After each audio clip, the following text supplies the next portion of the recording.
તો કલોલમાં ઇફકો પ્લાન્ટના 50 વર્ષની ઉજવણીનો કાર્યક્રમ થઈ રહ્યો છે અને અમિતભાઈ શાહ સંબોધન કરી રહ્યા છે। સીધા જઈશું તે તરફ।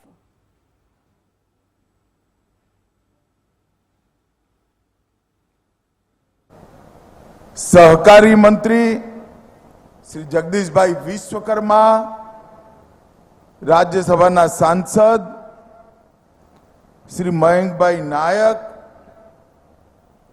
कलोलना धारासभ्य श्री बकाजी ठाकोर, श्री उदय शंकर अवस्थी અને આજના કાર્યક્રમમાં उपस्थित सहकार साथे जुड़ाયેલા सभी भाईओं ने मारा राम राम नमस्कार। मित्रों, आजे खूब शुभ दिन छे। आजे चैत्र नवरात्रिनी नवमी पण छे, रामनवमी पण छे अने भारतीय जनता पार्टीनो स्थापना दिवस पण छे। आ त्रणेय घटनाओं आजना दिवसे ज छे ने ए दिवसे इफकोना कलोल प्लांटनी सुवर्ण जयंती अने आजे कलोल प्लांट में बीज अनुसंधान केन्द्रनु भूमिपूजन, आ बंने महत्वपूर्ण कार्यक्रमों अहींया आयोजित किया थया छे। इफकोनी आ 50 वर्षनी गौरवशाली यात्राए न केवल भारत, समग्र विश्व में कोऑपरेटिव अने कॉर्पोरेट बन्ने संस्कार भेगा थईने काम करे तो केवुं अद्भुत परिणाम आवे एनो जबरदस्त मोटुं उदाहरण बेसाडवानुं काम कर्युं छे। एक प्रकारथी इफकोनी मालिकी तो आपणा देशभરના ખેડૂત ભાઈઓની હજારો હજારો મંડળીઓની, પરંતુ ઇફકો ચાલ્યું એક કોર્પોરેટની જેમ। ભાવના ખેડૂતોને મદદ કરવાની અને રિસર્ચ એન્ડ ડેવલપમેન્ટ હોય, માર્કેટિંગ હોય, બ્રાન્ડિંગ હોય કે घर घर सुधी पहुंच बनावानी होय, ए कोई पण कॉर्पोरेट कंपनी ने शरमावे एवी कुशलताए इफकोए करीने बताव्युं छे। अने आजे भारत खाद्यान्नना क्षेत्रमां आत्मनिर्भर छे, मारा मनमा कोई सवाल नथी। एमां इफकोनी बहु ज महत्वपूर्ण भूमिका रहेली छे। इफकोए खेडूतोने फर्टिलाइजर साथे जोड्या अने फर्टिलाइजर ने कोऑपरेटिव जोड़े जोड़वानुं काम इफकोए कर्युं अने एना कारणे आज 50 वर्षनी गौरवपूर्ण यात्रा पूरी करी इफको अहींया गौरव साथे ऊभुं छे। अने मने विश्वास छे જ્યારે ઇફકોની શતાબ્દી મનાવાશે ત્યારે દુનિયાભરની સહકારી સંસ્થાઓમાં ઇફકોનો ડંકો આજની જેમ જ વાગતો હશે। ઇફકોએ અનેક પ્રકારના રિસર્ચ એન્ડ ડેવલપમેન્ટના પણ કામ કર્યા। જ્યારે ઇફકોના आ कलोल कारखानाનું ભૂમિપૂજન થયું એ વખતના જમાનામાં 50 વર્ષ પહેલા એક મોટી ક્રાંતિ ગણાતી હતી અને જ્યારે સમય બદલાયો, nano urea, nano DAP, nano liquid urea, liquid DAP, એના માટે रिसर्च करी, प्रयोगों करी, सिद्धि मेरवी अने उत्पादन में बदलवानी बात आई त्यारे पण समग्र भारत में इफको एक नंबरे रह्युं। હું બરોબર આ પ્રક્રિયા સાથે પૂછતાછ કરતો રહેતો હતો. શ્રી અવસ્થી અહીંયા બેઠા છે.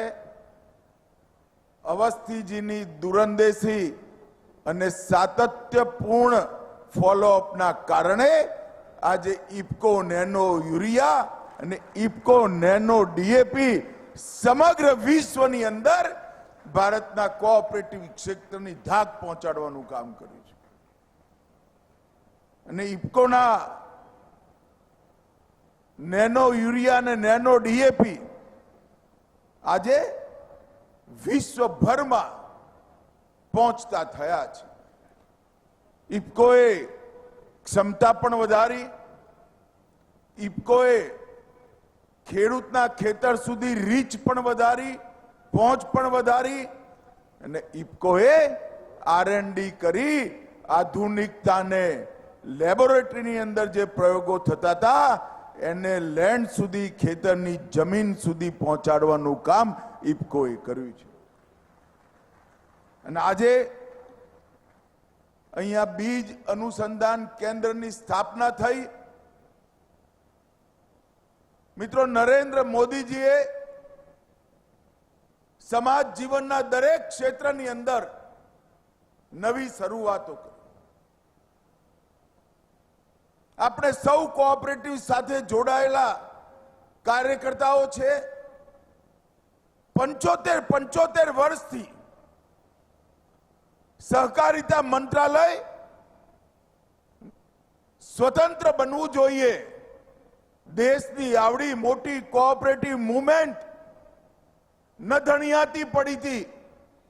એને સ્ટ્રક્ચર કરવાનું, એનો આવતા વર્ષોનો વિકાસનો કાર્યક્રમ બનાવવાનો, એનું પોષણ કરવાનું. કોર્પોરેટના જમાનામાં કોઓપરેટિવને અન્યાય થતો હોય તો એની સામે અવાજ ઉઠાવી અન્યાય સમાપ્ત કરવાનું. જ્યાં સુધી મંત્રાલય ના થાય સંભવ જ ના હોય. કોઈ નતું સાંભળતું ભાઈઓ. અને હું સૌ સહકારી ભાઈઓ બહેનોને કહેવા માંગુ છું, આપણા જ નરેન્દ્રભાઈએ સ્વતંત્ર સહકારિતા મંત્રાલય ભારત સરકારમાં સ્થાપવાનો નિર્ણય કર્યો. અને નિર્ણયની સાથે જ લગભગ 62 અભૂતપૂર્વ એક પછી એક કદમ ઉઠાયા. હમણાં જ ત્રિભુવન કાકાના નામે ત્રિભુવન સહકારી યુનિવર્સિટી સ્થાપી. કોંગ્રેસ તો સ્વભાવ પ્રમાણે વિરોધ કર્યો. ત્રિભુવન કાકાનું નામ કેમ રાખ્યું? મેં સંસદમાં કહ્યું, એલા શરમાઓ, જરા શરમાઓ. ત્રિભુવન કાકા આખી જિંદગી કોંગ્રેસી રહ્યા અને તમે કોંગ્રેસિયાઓ એનો વિરોધ કરો છો. ત્યારે એમને ખબર જ નથી કે ત્રિભુવન કાકા કોંગ્રેસના નેતા હતા. પરંતુ નરેન્દ્રભાઈ, કોણ કોંગ્રેસ, કોણ ભાજપ, એની જગ્યાએ કોનું કેટલું યોગદાન એ જોઈ આ દેશ ચલાવવા વાળો નેતા છે. અને એમને ત્રિભુવન કાકાના સહકારી ક્ષેત્રમાં યોગદાન, અમૂલનું બીજ આજે વટવૃક્ષ બનીને સમગ્ર વિશ્વમાં નામ કાઢે એવી એક સંસ્થા બનાવી અને એમના નામે આ કોઓપરેટિવ બનાવી. મિત્રો, આ કોઓપરેટિવ યુનિવર્સિટી પેક્સ થી લઈ એપેક્સ સુધી અને સહકારિતાના દરેક ક્ષેત્રની અંદર આધુનિક શિક્ષણ, કોઓપરેટિવનું શિક્ષણ અને પારદર્શિતા, ટ્રાન્સપરન્સી લાવવાનું કામ કરશે. આખા દેશની સહકારિતા મૂવમેન્ટને એઆઈ જેવી આધુનિક ટેકનિકોનો ઉપયોગ કરી એના અનેક પ્રકારના વિશ્લેષણોના આધાર પર તારણો અને તારણોના આધાર પર આવતા 50 વર્ષની સહકારી મૂવમેન્ટની દિશા નક્કી કરવાનું કામ આપણી આ ત્રિભુવન સહકારી યુનિવર્સિટીના તજજ્ઞો કરશે. અને એ જ રીતે 3 રાષ્ટ્રીય સ્તરની કોઓપરેટિવ બનાવી, એ ખેડૂતોની ઉપજ વિશ્વના બજારમાં જાય એટલા માટે રાષ્ટ્રીય એક્સપોર્ટ કોઓપરેટિવ લિમિટેડ કર્યું. બીજું, ઓર્ગેનિક પ્રોડક્ટના સર્ટિફિકેશન બ્રાન્ડિંગ સાથે સારા ભાવ મળે ખેડૂતોને, એના માટે નેશનલ કોઓપરેટિવ ઓર્ગેનિક લિમિટેડ બનાવી. અને ત્રીજું, આધુનિક બીજ ખેડૂતને મળે. બીજની ખેતી 2 એકરનો ખેડૂત પણ કરી શકે અને આપણા જૂના હાઇબ્રિડ વગરના મીઠા બીજોનો સંગ્રહ, સંરક્ષણ અને સંવર્ધન થઈ શકે, એના માટે બીજ કોઓપરેટિવ બનાવવાનું કામ પણ આપણે રાષ્ટ્રીય સ્તર પર કર્યું. અને આજે ઇફકોએ જે બીજ અનુસંધાન કેન્દ્રની શરૂઆત કરી છે, ઇફકોનો રેકોર્ડ છે કે જે વસ્તુને ઇફકોએ હાથમાં લીધી એને લોજિકલ એન્ડ સુધી પહોંચાડવાનું કામ આપણું ઇફકો કરે છે. અને આ બીજ અનુસંધાન કેન્દ્ર પણ આપણી જમીનમાં ઉત્પાદકતા વધારશે, ઉત્પાદનને પોષણયુક્ત બનાવશે, ઓછું પાણી, ઓછું ખાતર વપરાય એવા બીજોનું સંશોધન કરશે અને આપણા બધા જ પ્રકારના જૂના બીજો જે વર્ષોથી, હજારો વર્ષથી આપણી ખેતીમાં સચવાયેલા છે, એ બધા બીજોની જાતોને સાચવવાનું કામ પણ આ બીજ અનુસંધાન કેન્દ્ર આવનારા દિવસોમાં આપણી રાષ્ટ્રીય બીજ કોઓપરેટિવની સાથે બેસીને કરશે. અને એ અત્યારે ભલે એક નાનકડી તકતીમાં હોય, મને વિશ્વાસ છે મિત્રો કે આ પણ 50 વર્ષ પહેલા ઇફકોનો પાયો નંખાયો, કોઈ કલ્પના નહોતું કરતું કે ઇફકો ક્યાં પહોંચશે. આજે બીજ અનુસંધાન કેન્દ્રનો પાયો નંખાયો છે. આ બીજ અનુસંધાન કેન્દ્ર પણ આપણા ખેડૂતોના સમૃદ્ધિનું મોટું કારણ બનશે, એનો મને પૂરેપૂરો વિશ્વાસ. અને મિત્રો, આપણી સહકારી સંસ્થાઓને મજબૂત કરવી હોય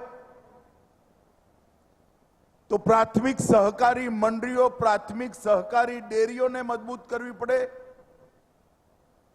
એના માટે એમનું કોમ્પ્યુટરાઇઝેશન, એમના માટે નવા પ્રકારના કામોની સાથે પેક્સને જોડવાનું, ડેરીની અંદર સંપૂર્ણ અર્થતંત્રનો સમાવેશીકરણ થાય, ચાહે ગોબર હોય, પશુનું ચામડું હોય, પશુના હાડકાં હોય, પશુનો ખોરાક હોય, પશુનું દૂધ હોય અને દૂધથી બનતી અનેક ઉત્પાદ હોય. આ સમગ્ર ચક્ર કોઓપરેટિવની અંદર લાવવાનું કામ નરેન્દ્ર મોદીજીના નેતૃત્વમાં ભારત સરકારનો કોઓપરેટિવ ડિપાર્ટમેન્ટ આવનારા દિવસોમાં કરવાનો છે. આજે ઇફકો કંડલા, કલોલ, ફૂલપુર, આમલા અને પરાદીપ 3 રાજ્યોમાં 5 જગ્યાએ ઉત્પાદન ઇફકોનું થાય છે. અને આપણે ખાતરના ક્ષેત્રમાં આત્મનિર્ભર બન્યા છે. આજે ખાતરના ઉત્પાદનની ક્ષમતા 90 લાખ મેટ્રિક ટન, વેચાણ 110 લાખ મેટ્રિક ટન, કારોબાર ટર્નઓવર 40,000 કરોડ રૂપિયાનું ટર્નઓવર આપણે ઇફકોનું થયું અને 3200 કરોડનો નફો થયો. અને રિસર્ચ એન્ડ ડેવલપમેન્ટ માટે અનેક પ્રકારના પ્રયોગો ઇફકોના દરેક યુનિટે કરે. ઇફકોએ પરિવર્તન માટે પણ ઘણો પ્રયાસ કર્યો અને આ 50 વર્ષમાં કેમિકલ ફર્ટિલાઇઝરથી નેનો ફર્ટિલાઇઝર, બાયો ફર્ટિલાઇઝર સુધીની યાત્રા, ઇફકોના તત્વાધાનમાં થઈ. જ્યારે ઇફકોની સ્થાપના થઈ ત્યારે ફર્ટિલાઇઝરમાં આપણું ધ્યાન બલ્ક એપ્લિકેશન પર હતું. આજે આપણું ધ્યાન ટાર્ગેટેડ અને કંટ્રોલ રિલીઝ પર છે, જેનાથી પોષક તત્વો તો મળે પણ આપણી જમીન ખરાબ ના થાય. હવે પહેલા હાઈ કોસ્ટ અને લો એફિશિયન્સીમાં શરૂઆત થઈ હતી. હવે લો કોસ્ટ અને હાઈ એફિશિયન્સી સુધી પહોંચવાનું કામ ઇફકોએ કર્યું છે. અને પહેલા પર્યાવરણની દૃષ્ટિથી કૃષિ નીતિઓના કારણે આપણે બેકફૂટ હતા. આજે પર્યાવરણની દૃષ્ટિથી આપણે ફોરફ્રન્ટ પર પહોંચ્યા છે. આજે આખો થેલો આ અવસ્થીએ એક નાની બોટલમાં ભરી ખેડૂતને મોકલી દીધો. મેં મારા ગામમાં સાયકલની પાછળ 2 થેલીઓ રોસીથી બાંધી ખેડૂતના ખેતરમાં જતો જોયો છે. આજે લેંગાના ખિસ્સામાં 2 બોટલ મૂકી જાય તો ખબર ના પડે કે આ ફર્ટિલાઇઝર લઈને જાય છે. પરંતુ મિત્રો, આજે હું એક અપીલ કરવા આવ્યો છું. ઘણા ખેડૂત ભાઈઓ nano urea, nano DAP liquid અપનાવ્યું, ડ્રોનથી એનો છંટકાવ કર્યો, પંપથી છંટકાવ કર્યો અને પાછું ખાતરની થેલીએ ધબકાઈ. તમે એવું ના માનતા ભાઈ કે એનાથી ઉત્પાદન વધશે નહીં, ઘટશે. અને તમારી જમીન સિમેન્ટ જેવી કોન્ક્રીટની થતી જશે. તમે જ્યારે આ 2 બોટલ તમારા ખેતરમાં છાંટો પછી કોઈ ઘન ખાતર નાખવાની જરૂર નથી, એનો વિશ્વાસ ઇફકોના વૈજ્ઞાનિકો પર રાખો. એમને સંપૂર્ણ જાંચ કરી, બધા પ્રયોગો કરી, અનેક પ્રયોગોમાં એ સિદ્ધ કરી આ પ્રોડક્ટ માર્કેટમાં મૂકી છે. પહેલા આપણે એવું વિચારતા હતા કે ઇફકોને બહુ એક્સપોર્ટ નહીં કરવા દેવાનું, કારણ કે આપણા ખેડૂતો માટે ના હોય અને વિશ્વભરમાં એક્સપોર્ટ થઈ જાય તો આપણા ખેડૂતો રહી જાય. પણ આમને ઉત્પાદન ક્ષમતા એટલી વધારી કે મેં જ ફર્ટિલાઇઝર મંત્રાલયને કહીને એક્સપોર્ટનો બેન ઉઠાવી લીધો. આજે પૂરી દુનિયા ઇફકોની આ પ્રોડક્ટની પાછળ ગાંડી થઈ છે. અને એ જ બતાવે છે કે ઇફકોનું વૈજ્ઞાનિક અનુસંધાન સંપૂર્ણ રૂપે જમીન પર સ્થાપિત થયું છે. મિત્રો, આજે આંતરરાષ્ટ્રીય સહકારિતા વર્ષ પણ છે અને સહકારિતા વર્ષ એનું ઉદ્ઘાટન પણ ઇફકોના તત્વાધાનમાં ભારતમાં જ થયું. આ લિક્વિડ યુરિયાના કારણે ડ્રોન દીદી ગામમાં બેન ડ્રોન ઉડાવતી જોઈ રોમાંચ થાય એ રીતે ખેતરોમાં ફર્ટિલાઇઝર છાંટવાનું કામ કરે છે. અને મિત્રો, હું નિશ્ચિત રૂપે માનું છું કે ઇફકોના 50 વર્ષ આપણી ખેતી, આપણું અનાજનું ઉત્પાદન, આપણું ગ્રામીણ અર્થતંત્ર અને આપણા ખેડૂતોની સદ્ધરતાને સમર્પિત રહ્યા છે.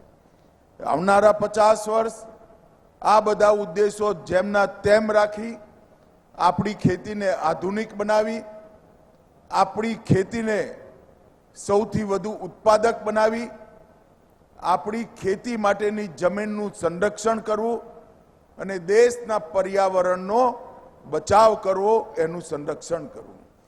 4 ઉદ્દેશોની સાથે નવા 4 ઉદ્દેશો જોડી ઇફકો આ 50 થી 100 વર્ષની યાત્રા પૂરી કરશે, એનો મને વિશ્વાસ છે. આજે ઇફકોના પરિવારનો હું હૃદયપૂર્વક ધન્યવાદ માનું છું કે આ 50 વર્ષની ગૌરવશાળી યાત્રામાં મને જોડ્યો અને 51માંથી 100ના વર્ષની યાત્રાની શરૂઆતમાં પણ મને જોડ્યો અને બીજ અનુસંધાન કેન્દ્રની સ્થાપના પણ મને જોડાવાની તક આપી. એ બદલ આપ સૌનો હૃદયપૂર્વક આભાર. ભારત માતા કી જય.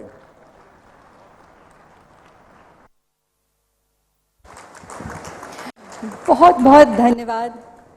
ઉજવણીનો કાર્યક્રમ અને તે દરમિયાન ગૃહમંત્રી અમિત શાહે જણાવ્યું છે કે પીએમ મોદી યોગદાનને જોઈને સન્માન આપે છે અને હવે પ્રગતિ કરવાની છે. બીજની ખેતી 2 એકરનો ખેડૂત પણ કરી શકે તેવી વ્યવસ્થા કરવામાં આવી છે અને સાથે સાથે ખાતરના ઉત્પાદનનું વેચાણ 110 લાખ મેટ્રિક ટન થયું છે. એટલે કે ઇફકો હંમેશા ખેડૂતોના ફાયદાને ધ્યાનમાં રાખીને કામ કરે છે અને ઇફકોએ દુનિયાભરમાં ડંકો વગાડ્યો છે. કલોલમાં ઇફકો પ્લાન્ટના 50 વર્ષની ઉજવણીની કાર્યક્રમ કરવામાં આવ્યો છે અને આ કાર્યક્રમમાં કેન્દ્રીય ગૃહમંત્રી અમિતભાઈ શાહ ખાસ ઉપસ્થિત રહ્યા છે અને સાથે સાથે મુખ્યમંત્રી ભૂપેન્દ્ર પટેલ પણ ઉપસ્થિત રહ્યા છે. ઇફકોએ પરિવર્તન માટે ઘણા પ્રયત્નો કર્યા છે અને પોષક તત્વો મળે પણ જમીન ખરાબ ન થાય તેનું પણ ઇફકોએ ધ્યાન રાખ્યું છે અને દુનિયાભરમાં ઇફકોએ ડંકો વગાડ્યો છે. આજે રામનવમી પણ છે, ભાજપનો સ્થાપના દિવસ પણ છે અને સાથે સાથે વિવિધ કાર્યક્રમોની પણ ઉજવણી જે છે તે કરવામાં આવી રહી છે. તો કલોલમાં ઇફકો પ્લાન્ટની સુવર્ણ જયંતિ મહોત્સવ અને ઇફકોએ કોર્પોરેટરની જેમ ચાલ્યું છે અને અત્યારે જે પ્રગતિ કરી રહ્યું છે તેને ઇફકોથી ખેડૂતોને ઘણો જ ફાયદો થયો છે અને ઇફકો હંમેશા ખેડૂતોને ધ્યાનમાં રાખીને જ કામ કરતું આવ્યું છે અને દુનિયાભરમાં ઇફકોએ ડંકો વગાડ્યો છે અને કલોલમાં ઇફકો પ્લાન્ટના 50 વર્ષની ઉજવણીનો કાર્યક્રમ કરવામાં આવ્યો છે અને આ કાર્યક્રમમાં કેન્દ્રીય ગૃહમંત્રી અમિતભાઈ શાહ ખાસ ઉપસ્થિત રહ્યા. કલોલમાં ઇફકોના બીજ અનુસંધાન કેન્દ્રનો શિલાન્યાસ કરવામાં આવ્યો અને આ કાર્યક્રમમાં મુખ્યમંત્રી ભૂપેન્દ્રભાઈ પટેલ પણ ખાસ ઉપસ્થિત રહ્યા છે. તો સાથે સાથે કૃષિમંત્રી રાઘવજી પટેલ, મંત્રી જગદીશ વિશ્વકર્મા પણ ઉપસ્થિત રહ્યા છે. તો એમએલએ લક્ષ્મણજી ઠાકોર, ઇફકો અધ્યક્ષ દિલીપ સંઘાણી પણ જોવા મળી રહ્યા છે.